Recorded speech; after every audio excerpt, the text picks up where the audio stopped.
You understand what I'm saying? And then what would we do? We would come together and sit down and have a meal. But when the book of the law was imposed on them, there was no proposal. It was imposed. So there was no acceptance. There was no blood ratification. And then there was no confirming meal. Remember that. Also, when they broke the covenant, circumcision had stopped for 40 years while they walked in the wilderness. It stopped. See, for 400 years, over 400 years, God had made a covenant with Abraham. Circumcision was the sign, the blood. The circumcision was the sign of their covenant agreement. Moses read it. In 40 days, they broke the covenant. They broke it. Are y'all with me? So here we are. Paul says, we just went over this last week when Paul said, listen, when I got knocked off my high horse, when I got knocked off, he said, listen, I was a Pharisee.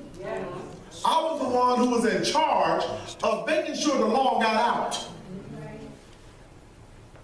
I was the one who was going around persecuting the church. And I was doing it. Paul's name was so great that they feared the name of Paul. Paul even said that when Stephen was martyred, I was the one who gave consent to his death. So if anybody knows the word of God, if anybody can boast about anything, I can boast. Because I come from the tribe of Israel. I come from Israel, from the tribe of Benjamin. I was a Pharisee. I was blameless when it came down to the law. But something happened to me when I was on my way to persecute the church. I got knocked off my horse. I saw a light. I heard a voice. But see, man didn't give me this revelation. He says this to the Galatians. Man didn't give me the revelation. I got it from God. And the problem with us, we're waiting on too many men to give us revelations. But we need to get into a place where we can hear God. Talk to me. So we need to get to that place where we can hear God. So he said, listen, I didn't get this from man. Didn't no man sit me down and teach me. But what I did was I went into Arabia. I went into the wilderness. I went into the desert. And I got to a place where I can hear God. And God revealed to me himself. Because I had to understand what's going on. If it's not the law, this is what I've been learning all my life. If it's not the law, then what is it? And God, I believe God showed him covenant. I believe God took him to the place where Abraham, where Moses was on that mountain. And he said, listen, if you obey my voice, I'll make you a kingdom of priests. Not a kingdom with priests, but a kingdom of priests. You are supposed to be the example. Are y'all hearing me? You're supposed to be the example to the world, to draw the world in. But these folks got caught up in themselves. Y'all know how we are. I'm from the Church of God in Christ. If you don't go to my church, you're not part of us. Are y'all hearing me? See, that's what the problem is. If we're so much about God, why we got so many denominations? That's not God. He's not the author of division. A house divided can't stand. It cannot stand. That's why he's bringing us out. That's why we see a lot of churches coming out like ourselves. We're not denominational. Matter of fact, we're saying we're coming into a priesthood. We don't stop trying to be church folks. Are y'all hearing me? Stop trying to be church folk. We're worried about titles and we're worried about who recognition and positions in the church. Just be a king and be a priest in the body of Christ. Don't worry about whether you're male or female. Are y'all hearing me? If God tells you to open your mouth and talk to somebody, open your mouth, because you right then have the authority of Christ right then. Are you hearing me? But we churchy. That's what we are. We're churchy. If my pastor don't say I can do it, then I can't do it. Not throne. I won't say throne room. We empower him now. I mean, empower you. You don't need my permission to witness to somebody. Are y'all hearing me? I'll see you once a week, and God's going to bless us with a building. Praise the Lord. Give the Lord praise. We only here once a week. Well, no, we're here Monday nights, and we're going to study. We're going to go through it even further on tomorrow night. But the point is we're here twice a week. When we walk into our new building where we got a little bit more freedom and all, and we can do a little bit more, we still see each other a couple times a week. I I'm not with you. I can't hold your hand everywhere you go. Are you with me? I can't do it. I can't. I'm not the Lord. I'm not the Holy Spirit. I'm not everywhere. That's right. Are you hearing me? That's right. So if God lays upon your heart to do a thing, you have to know that it's God. If you never get to that Arabia, you never get to the place where you can hear the voice of God, you're never going to know what God called you to do. Right. That's right. You're never going to know. You're never going to understand it. But you got to get to that quiet place and stop worrying about the noise. Because he's not always in the noise. Sometimes the noise is all us. Are y'all hearing me? So the thunder may come, the fire may come, the lightning may come, but that don't mean God's speaking at that point. But it's when you get to that place where you can hear him. And normally when you can hear something is when you're not talking. What's the next one? We're justified by faith. Go to the next one, James. Not by the law. What do we talk about when we talk about the law? Look at this right here. Before we get into Galatians chapter 2, I want you to see something here. Because we stumbled on this on Monday night. We came across this, and I want to try to give a little bit more clarity. There was a famine in the land, Genesis 26, 1 through 5. Beside the first famine that was in the days of Abraham, and Isaac went unto Abimelech, king of the Philistines, unto Gerar. And the Lord appeared unto him and said, Go not down into Egypt. Dwell in the land which I shall tell thee of. Sojourn in this land, and I will be with thee, and will bless thee. For unto thee, and unto thy seed, I will give all these countries. And I will perform the oath. Listen at this. Remember, also, covenant is also performed by what? An oath. And then we find out in Hebrews that God couldn't swear by nobody greater than him, so he swore by himself. And he said, surely I will bless you, right? So he says, sojourn in this land, he said, for unto thee I will give this to you. He said, and I will perform the oath which I swear unto Abraham your father. And I will make thy seed to multiply as the stars of heaven, and will give unto thy seed all these countries, and in thy seed shall all the nations of the earth be blessed. See, being a kingdom of priests, he's telling you right then that our life is supposed to be a blessing to everybody. That's right. Not just unto ourselves. You're not saved to yourself. Amen. We are the light of the world. Yes. The nations are supposed to see us. We're not supposed to we're not supposed to be in a place where we need to go to the world for our daily needs. The world should be coming to us trying to figure out how are we able to supply the needs of people in the church. Are you hearing me? Where am I at? So, we got me. Because at Abraham, now this is where we get stumped at. Get this. Because that Abraham obeyed my voice, he kept my charge, he kept my commandments, he kept my statutes, and he kept my laws.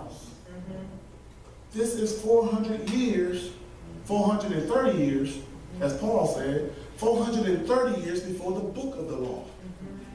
So what laws did Abraham keep? What laws did he keep? What command? What statutes? These are all almost one and the same, but the commandment, we found out what is God's divine rule. Right? But what laws did he keep if they wasn't written down? If there was no book of the law, what law? We power through that. And we just read it, and we keep going, and we get to Isaac, and we get to Jacob, and they're walking in covenant, and we don't pick it up because we hurry up and we get to Exodus. We power through Exodus because we understand they came out with God's mighty hand with all the plagues. They went through the Red Sea. Are y'all hearing me?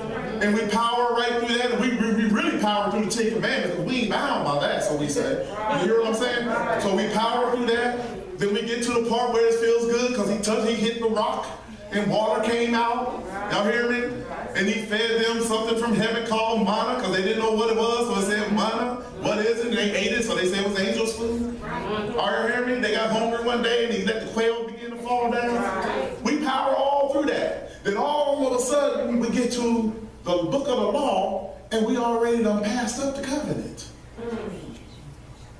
We passed it up. God made a covenant with Abraham.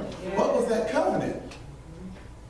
19th chapter of Exodus, he reveals to us, from the 19th to the 24th chapter, he reveals to us what the covenant is.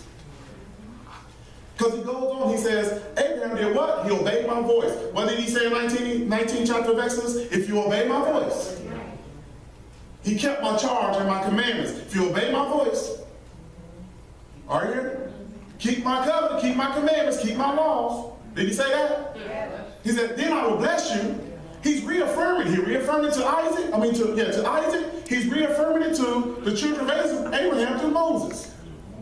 Then he does something. And the people says, that's the proposal. Then they accept it and they know what it was though. They didn't exactly know what it was. All that the Lord said we will do. So God said, come on Moses, let me talk to you. So Moses goes up. He said, let's write out the covenant then. Let's write out the laws that Abraham followed. Yeah. That's what we got to see. It's not written out in Genesis. You understand? It's not written out in Genesis. You're not going to see it. If you're looking for the laws to be written out in Genesis, you're not going to see it. If you're looking for Adam to be called the priest, you're not going to see it. But you have to understand, he had to be the priest when Abel and Cain brought the offering. There was nobody else. There was nobody else. Somebody had to, am I not the priest of my home? Am I not supposed to be offering up prayers and sacrifices for my family? Yes. We can accept that, but we can't see Adam as the priest. See, we have to come back and we walk through there and then we can find out who Melchizedek really was. Because the Bible tells us in Hebrews 11, 1 Peter 2, he tells us that Noah was the 8th preacher of righteousness. Whoa. Melchizedek means king of righteousness. That's a title, not a person. It's not talking about the actual person. It's talking about the title of the person. Then it's talking about the person. I'm sorry. Melchizedek is an actual person, but Melchizedek was not his name. It was his title. So when we find out that Noah was the 8th in the line of righteous priests, you hear me? Then who was the first? Had to be Adam. But then there's a discrepancy, seemed like, because there's actually, Noah would have been the 10th. But Enoch was translated, he was gone. By the time you get to Noah, his dad Lamech was dead. So Methuselah will pass it on to him. Y'all got to get that. See, then we get that, then we can find out who Melchizedek was in the person, but then we find out today that Christ came after the order of Melchizedek. And if he came after the order of Melchizedek and restored the priesthood of Melchizedek, who are we? Who are we? We are after the order of Melchizedek, not after the order of Levi. So if you read in Exodus, the 19th chapter, and go to chapter 20, you're going to see the 10 Commandments. And we can accept that. We accept everything in the 10 Commandments today. Except for one thing. The Sabbath. We got no problem with one God. We don't have a problem with worshiping no other God besides him. We really don't have a problem with images. Are you hearing me? We don't have a problem with those. We don't have a problem with stealing, because if a preacher's stealing, he got to go. You hear me? Am I right or wrong? Where did we get that from? If we're not bound by the law, we're not supposed to follow any law, then that means that he can do what he wants to do and there's no problem. But if he steals, he got to go, right? If he's caught up in adultery, he got to go. Right? He's brought down. We're not supposed to covet. We understand that, right? I'm not supposed to covet my neighbor's wife or the things he has. We got a problem with that. Oh, but Sabbath day. Woo. What do we do about the Sabbath? You see what I'm saying? What do we do? Well, now let's turn. Now, we're not bound by the law, but that's under covenant. Are you hearing me? That is under covenant if you read that. And then you got civil laws in there, and everything in the covenant is blessings. It's one limited curse in the covenant, in the book, in the 10 Commandments, and that's dealing with your parents. Honor your mother and father that your days will be long. So it tells me that, listen, when you dishonor your parents, there might be an attachment there that may shorten your life. That's right. You hear me? Yeah. But But all the rest of it is has other civil ways of dealing with certain issues that go on amongst people. But once you get to the law, in the law came curses. It came penalties. And you don't see the book of the law until you get to Deuteronomy 31 when he says, this is the book of the law, put it in the side of the ark of the covenant as a testimony against them. And then all of a sudden we don't realize, well, no circumcision until we get to Joshua. Chapter 5, and God said, take some knives again, cut their foreskin and circumcise them again. Whoa. We powered through that because we're ready to get to AI and all the battles. And we'll miss it. What happened there? They had to get circumcised twice, a second time, because circumcision has stopped. This is very important where we get ready to go. Circumcision has stopped for 40 years. Why? Because the covenant was broken. But in order for them to walk in their promise of the land interest into the promised land, God had them circumcised again. And once they was healed from that, God said, I have taken my reproach away from Israel. Joshua 5, I believe that's verse 9. They were circumcised again. That's amazing to understand. Because circumcision represented the covenant, and all of a sudden for 40 years God didn't say nothing. Moses didn't say anything about they not being circumcised. But here we are. Go to the next one, James. Now we get to Galatians 2, 1 through 4. Then 14 years, now Paul is talking, he had already went there 3 years. He was in the desert. And then 14 years after I went up against Jerusalem with Barnabas and took Titus with me. Titus is a Gentile. And I went up by revelation and communicated unto them that gospel which I preached among the Gentiles, but privately to them which were of reputation. He said, I didn't go to everybody. I went to the leaders. Okay? Lest by any means I should run or have run in vain. Because you know how people are. If I go in front of everybody, it's going to be a big old to-do about it. Because Paul is a Jew, but he's going to the Jewish leaders of the church at the time, because the church began with the Jews. Are you hearing me? With the Hebrews. All right, so he said, but neither Titus, who was with me, being a Greek, he was not compelled to be circumcised. Remember what happened in chapter 1? He said, how did you easily become so, get away from the gospel, removed from the gospel that I taught you? Because they had come in and they began to tell those guys in Galatia that in order to really be fully grafted in or to be accepted in, you had to be circumcised. He said that's another gospel, and if anybody, he repeated it 2 or 3 times, if anybody preach another gospel than what I preach to you, let them be cursed. He said if an angel come down here and preach another gospel, let that angel be cursed. Right. But they're telling them now, this is Paul's argument, they're telling them that y'all got to be circumcised, and now he's doing damage control. Because you got a church in a frenzy. It's nothing worse than having somebody come in your house and preach something that's different from the Word of God. Then as a pastor, you'll spend the next month or 2 trying to correct that thing. You know, we get stumped over that stuff, you know. But they said I wasn't saved until I speak in tongues. But there's a change on the inside. Anyhow. So he said neither Titus, so he's still making his argument. Titus was with me, he's a Greek, he's a Gentile. He was not compelled at that time. He was not compelled to what? To be circumcised. And that because the false brothers unawares brought in, who came in privately to spy out our liberty, which we have in Christ, that they might bring us into bondage. Folks was lurking. Yeah.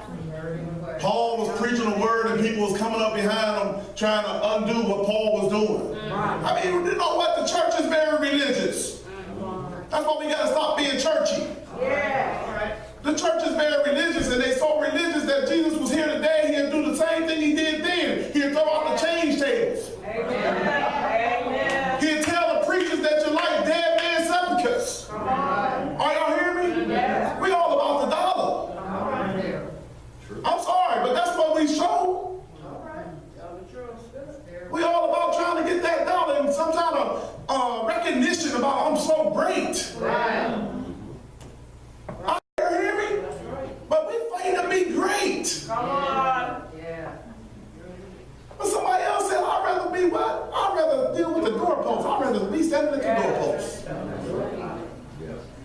Are y'all hearing me?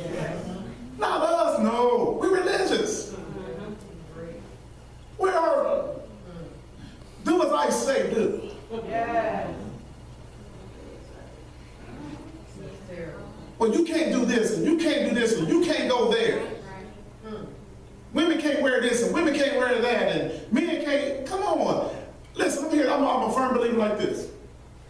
Let's preach Jesus Christ and Him crucified. Let's preach covenant relationship with God. Let you get some root in the Word of God, and I guarantee you, whatever changes need to be made in your life, you're not going to need me to stand up here and tell you every little thing.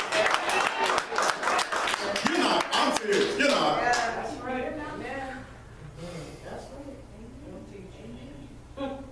You smoking? I guarantee you, that gets some root. Yeah. You begin to learn that, you know what? I think I'm going to try to cut back. Right. Then next thing you know, you're praying for deliverance. Yes. I ain't even laid hands on you. That's right. We've been conditioned. Yeah. Right. Unless the preacher lay hands on me, it's no deliverance. I'm here to tell you, deliverance is in the Word. It's in the Word. If you understand, the Word says if you sow corruption, your body, in this body, the body's going to reap corruption. So poison in, poison out. So if you're in the Word, I may never get to lay hands on you. And a lot of us that's laying hands ain't got no power anyhow. I'm sorry, but I'm just telling you, you know how I know we ain't got no power? I'm going to tell you why we know we ain't got no power. Because they're not walking in priesthood. They're not walking as a priest. Yes. They're walking as hirelings. Yes. Because all they want is a dollar. Anybody ask you for a dollar for a blessing, he ain't of God. Say it again. Am I lying? What do the Word of God say? What was that sorcerer name? Simon. What did he say when he saw them getting the Holy Ghost? He said, how much can I pay for that gift? You hear what I'm saying? But contrary, when they saw, this is the next one, 7 through 9, when they saw that the gospel of the uncircumcision, and listen, this is very important. When they saw that the gospel of the uncircumcision was committed unto me, as the gospel of the circumcision was committed unto Peter. What is he saying? Is he saying that they need circumcised? No. What he's saying is that God sent me to those that are not Jewish. They're the uncircumcised, the Gentiles. Peter is sent into, they started out with the Jewish folk, the Israelites, the Hebrews. You see that? And then all that, he goes into parentheses to explain, for he that wrought effectually in Peter to the apostleship of circumcision, the same was mighty in me toward the Gentiles. And when James, Cephas, and John, Cephas is Peter, who seemed to be pillars, perceived the grace that was given unto me, they gave to me and Barnabas the right hand. This is why when people come to church, this is where we get that from. Come around, we give you right hand of fellowship. We're accepting you in. He said, gave us the right hand of fellowship that we should go to the heathen and they unto the circumcision. They were sent there to preach the gospel, and guess what was not told to them? They were not told that they had to be circumcised. Y'all see that? Titus was with me. He was never compelled to be circumcised. They saw in me that God was the reign, that God's Spirit and everything, that people were being saved that wasn't Jewish, so they was able to see that through me. So they gave me the right hand of fellowship and gave me a charge to go. Next one, Jay. Y'all see that? What I'm saying to you is that people come and tell us a lot of different things, and they got a lot of do's and don'ts in the body of Christ. But I'm here to tell you, if you will begin to read your Bible, understand that we're in the new covenant of Christ. And if we want to understand what that covenant is, we should go back to Exodus and read from chapter 19 to the end of chapter 23, and we will really see where we should be in the body of Christ. It don't mean that we're going to dot every I and cross every T, but that's what God is writing on our heart. We don't have to be religious about it. We just have to understand what God is doing in us. Because a child knows not to walk in the store and grab something that's not paid for. That's right. But verse 11 through 14, but when Peter came to Antioch, I withstood him face to face. Yeah. Because something changed. Look at what this is. It's something that we are church folk. Look at that. This is I keep saying church folk, right? Because that's how we act. When we get around worldly folk, we tend to blend in. Let me put it to you like this, because this church folk and church folk. This the Hebrew church and the Jewish church. So this is Church of God in Christ and the Baptist church. Fine. All right. We're talking about saved folk, okay? I'm coaching. You know, when I think about Jesus and all he done for me, I can dance all night. You know what I mean? There's a hand clapping, foot stomping, tongue talking, Pentecostal, Church of God in Christ. You see what I mean? And then over here in the Baptist church, and they sing, just a closer walk with Jesus. You know what I mean? So as a Pentecostal, I go over here to the Baptist folk, and I'm singing just a closer walk. We dine and we fellowship. And here come my Church of God in Christ friend. You hear me? I don't want to be with them no more. They ain't right. Because they believe once you say it, always say, you see what I'm saying? This is what Peter was doing. Peter went down and saw that these folks were believers. He was with them. But something happened. For before that certain came from James, he did eat with the Gentiles. But when they were come, he withdrew and separated himself, fearing them which were of the circumcision. It happens in the church today. If you're not a part of my denomination, as long as nobody around, I can fellowship with you. But as soon as my church folk come that I go to church with, as soon as they come around, I act like I don't know you. Then we try to put something on, but you need to speak in tongues and dance in the spirit and all that stuff, or you don't know God. But before that wasn't an issue. Because you know what, you just as holy as them folks over there speaking in tongues. Them folks over there speaking tongues talking just as crazy as they talk. Let me tell you something. You ain't never been hurt till you get hurt by somebody in church. Especially folk that claim to be filled, baptized, filled with the Holy Ghost, with the evidence. Don't get me wrong, we love the Spirit of God. We embrace all the gifts, don't get me wrong. But you know how folks is. It's some folks, boy, they can, them holy ghost-filled folks, those of us, you know how we was on that altar and looking for the Lord to come in, and you know, we couldn't wait to get off of that altar. But them other folks, this is how we think. Baptist folks, you know, they talk about people, they always do. That's what we think. Holy people, you know, holiness or hell folk. You leave a Baptist church over here, guess where you go? You go to another Baptist church over there. And I ain't talking about Baptists or anybody like this. I'm just talking about how we are. We leave Holiness Baptist Church here, and we'll go to Holiness Spirit-Filled Baptist Church over there. You understand what I'm saying? We leave Holiness or Hell Church over here. Where do we go? We go back to the street. You hear what I'm saying? Oh, let's look around. You can walk in most Baptist church, they still full. You walk in a lot of Holiness church, it seems like we're losing people more and more. Why? Because we done been hurt so bad by folks that we respect so much, and we say, well, they supposed to be spirit-filled. And if this is what's happening, if this is cutting me like that,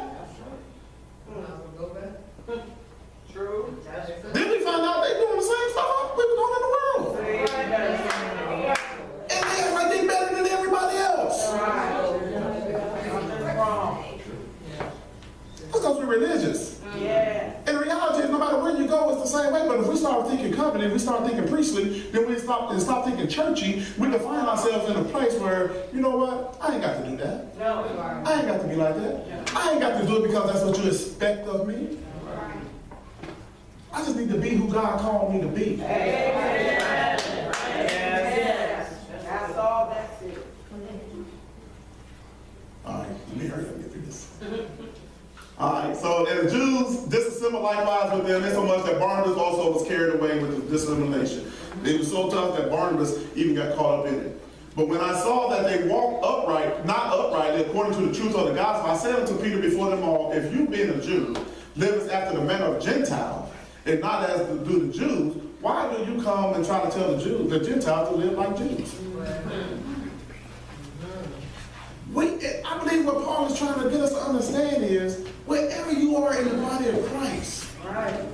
Understand that's where you are. That's where God put you. Yeah, that's right. He put us here. Yes. He put you there. Amen. Stop trying to find fault with everything everybody else is doing. If they are preaching a good word where you are, embrace that word. Yes. The problem comes is when we try to fit in with everybody else's opinions. Go to the next one. We got to stop trying to fit in with everybody else's opinion and fit in where the word is. Yes. I'm almost done. We who are Jews by nature and not sinners of the Gentiles, knowing that a man is not justified by the works of the law, but by faith of Jesus Christ. Remember saying we justified by faith? Even we have believed in Jesus Christ that we might be justified by the faith of Christ and not by the works of the law. See, it sounds contrary because we're not doing the works of the law, but then James comes back and says faith without works is dead. Right. So we need to eventually decipher what that really means. But he says we're not justified by the works of the law. We're justified by faith. We're made right by faith. Are y'all hearing me? All right, so not by the law. So it's our faith in God, for by the works of the law shall no flesh be justified. But so again, you got to remember, he's dealing with people that are coming in talking about you need to be circumcised, you need to be grafted in and proselyted into the Jewish faith and all of that. But if while we seek to be justified by Christ, we ourselves also are found sinners. Is therefore Christ the minister of sin? No. God forbid. For if I build again the things which I destroyed, I make myself a transgressor. For I, through the law, am dead to the law, that I might live unto God. Amen. All right, good. When he saved us, we're not bound by the book of the law. Right. When you get to chapter 3, we're going to see that again. We've been through it already, but we're going to go through it again. When you get to chapter 3, he's going to separate. He's going to show you the difference. He's going to tell you that that book of the law is a testimony against you, not for you. Yes. He's going to point that out. Go to the next one. I am crucified with Christ, nevertheless I live, yet not I, but Christ lives in me. Yes. And the life which I now live in the flesh, I live by the faith of the Son of God who loved me and gave himself for me. I do not frustrate the grace of God, for if righteousness come by the law, then Christ is dead in vain. If you got to go out here and be circumcised, if you got to go out here and be following the book of the law, this means nothing. Right. But what he's done is, he said, this is the blood of the new covenant. He's bringing us back into relationship, the same relationship that Abraham had with God, and God made that covenant. He's bringing us back to that, but the difference is he's writing that on our heart. Yeah. Jeremiah 31. He's not only on our hearts, but he said he's put it in our inward parts. Yeah. But if we power through this, we'll never pick that up, because the only thing we see is that we're not bound by the law. But if we're not bound by the law, then what is it? How do we know where we should be? Well, I believe. But we still have to understand what it is we believe. Yes. Yes. What it is. How can we say we believe when we worship in idols? Come on. How can we say we believe and yet we got image of God, of Christ everywhere? Oh, I'm not worshiping it. We're not even supposed to be making it. Right. We got all these things. How can we say we believe?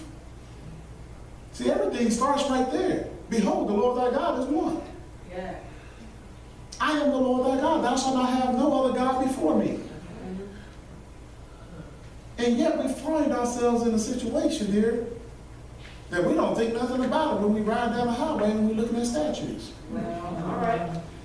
Keep it moving. We don't think that, oh, I don't worship it. What?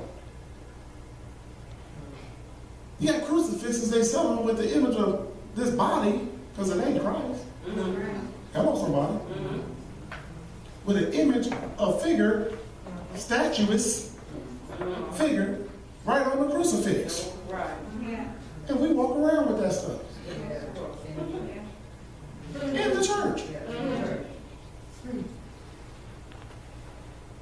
And then then we've been so brainwashed that we look at an image of Christ, supposed to be Christ. Right. We look at this image of Christ, who don't look Hebrew at all. Right. But we look at this image of a homosexual Well, that was, yes, I said it, that was Leonardo da Vinci's lover. And we've been made to believe that that's the image of Christ when he was the son of an unrighteous pope, which they all are, the unrighteous pope of the day. I know. And they wanted to make an image of God. And he told Leonardo da Vinci to do this image, and they were lovers. And we accept that as an image of Christ. And when we watch the movies about him, that's the same image they portray in the movies. And we accept it in the church. But remember this, he told Thomas, you believe because you receive. You see. Well, blessed are those that believe, that do not see.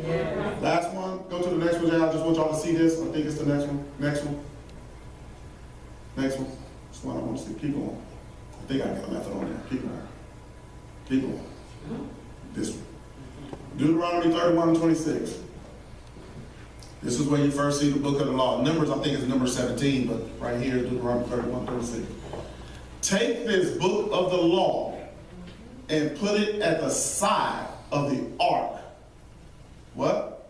Of the testimony of the Lord your God. Hold on.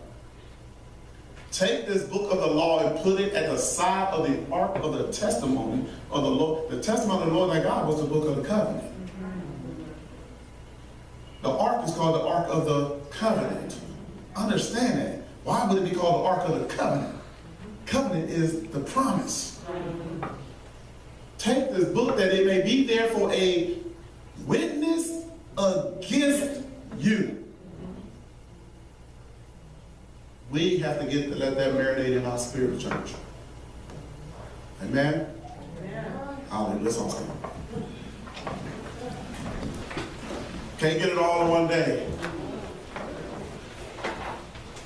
I wish I could be like Paul and everybody on the stage, just preach and preach and preach and preach. Folks fall out and just go lay